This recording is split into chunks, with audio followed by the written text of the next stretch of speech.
welcome to This Explainer. Look, today we're going to uncover exactly how to stop leaking money from your financial bucket and start building actual, real wealth.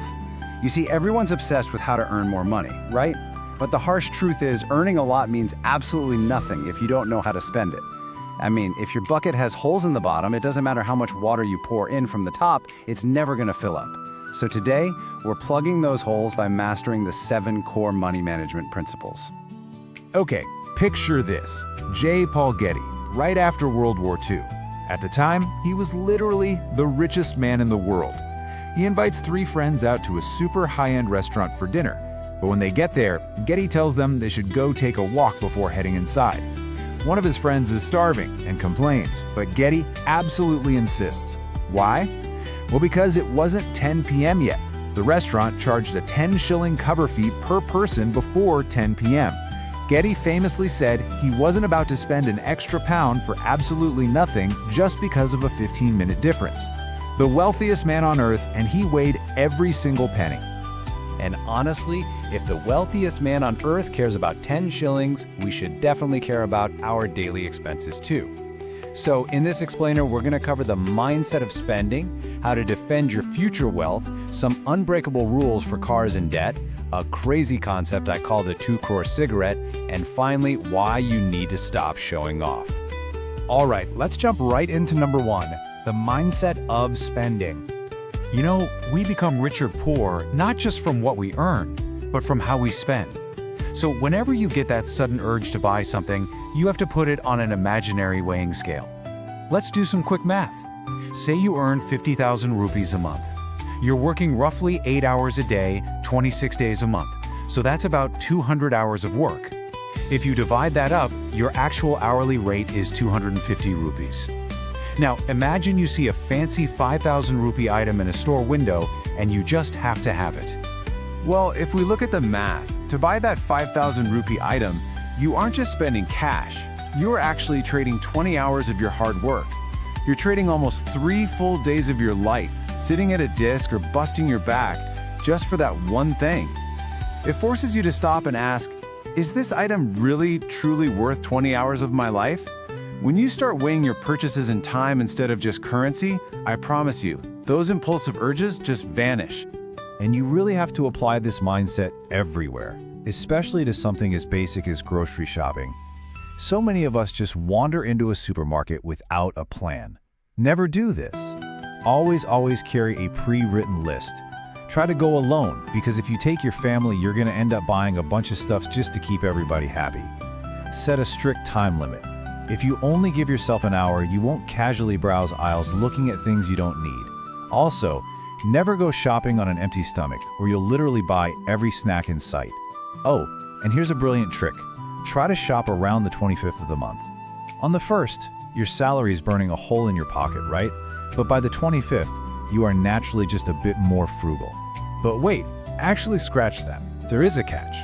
Penny pinching on your health, your education, or the quality of your food is a terrible investment. If you eat cheap, highly processed food just to save a few bucks today, you'll end up in the hospital tomorrow, and one medical bill will wipe out years of those savings. If you skip investing in your education, you're going to remain financially stuck. So the rule is, save ruthlessly on the unnecessary stuff, but invest generously in yourself. Okay, moving on to section 2, defending your future wealth. Because making the money is only half the battle. Look, you have to accept that taxes are life's biggest guaranteed expense. So many people just ignore this and treat it like some unavoidable penalty. But the wealthy, they make legal tax planning with a professional chartered accountant an absolute priority. It's not optional. The government actually gives you tools to legally save on taxes. It's not evasion, it's just smart planning. And one of the foundational pillars of that planning is insurance. Which brings us to a massive trap that so many fall into. Always choose pure term insurance. Money-back policies are dangerous because they mix investment with insurance. People get totally lured in by the idea of getting their money back at the end, but because you're mixing the two, your premiums completely skyrocket. A pure term plan gives you massive coverage for a fraction of the cost, which leaves you with actual cash in hand to invest on your own terms. And the golden rule here? Your life insurance cover needs to be at least 10 times your annual income. No exceptions. If you make 10 lakhs a year, your cover should be at least 1 crore to properly protect your family. And guess what? You simply cannot afford 1 crore of coverage through a money-back plan without going completely broke. Keep your insurance and your investments totally separate. All right, let's hit section 3, rules for cars and debt. These are two of the absolute biggest wealth destroyers out there. Ever get seduced by that new car smell and wonder if you can actually afford it? Well, before you even step foot in a dealership, you need to burn these numbers into your brain. 20, 4, 10. This is the ultimate framework to ensure a car doesn't drive you into financial ruin. First up, always put down at least a 20% down payment to keep that initial loan amount manageable. Second, never ever finance a car for more than 4 years.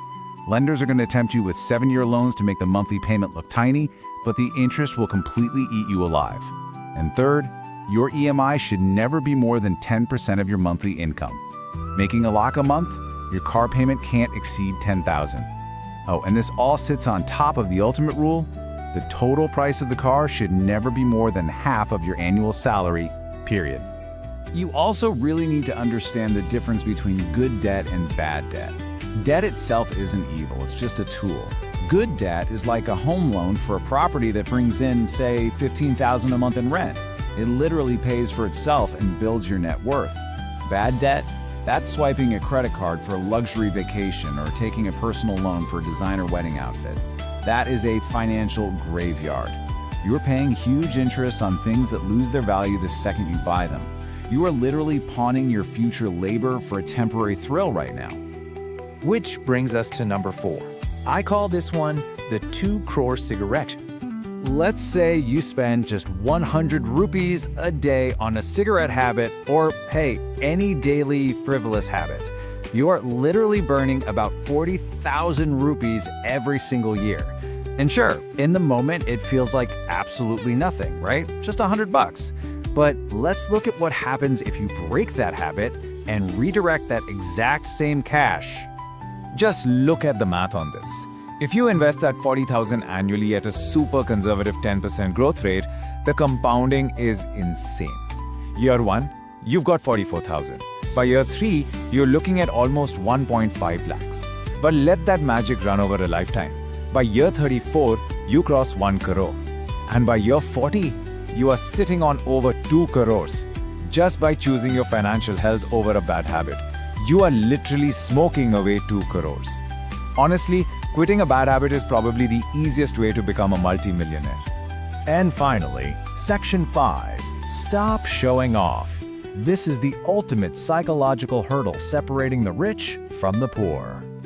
I absolutely love this quote from Will Rogers. It perfectly explains why so many people instantly upgrade their phone or finance a new car the literal exact second they get a raise at work. They fall into this toxic trap of trying to look wealthy instead of actually being wealthy. Truly wealthy people, they don't spend their energy trying to prove it to anyone. They don't need to. But the middle class spends half their lives trying to curate this image of wealth. We have got to stop trying to impress people. So how do we fight this? Especially when you get a sudden lump sum. Like maybe you got a huge bonus at work. You use the windfall rule.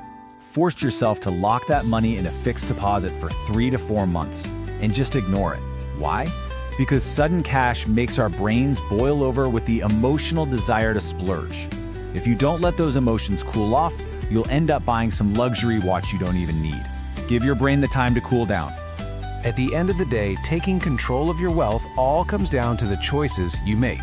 These 7 core principles we just walked through, they aren't meant to stop you from enjoying your life. They're here to make sure your future self isn't stuck paying the price for your impulses today. So I'm going to leave you with this one crucial question to think about. Take a hard look at your daily spending, look at your habits, and ask yourself, what will you stop buying today so you can fund your freedom tomorrow?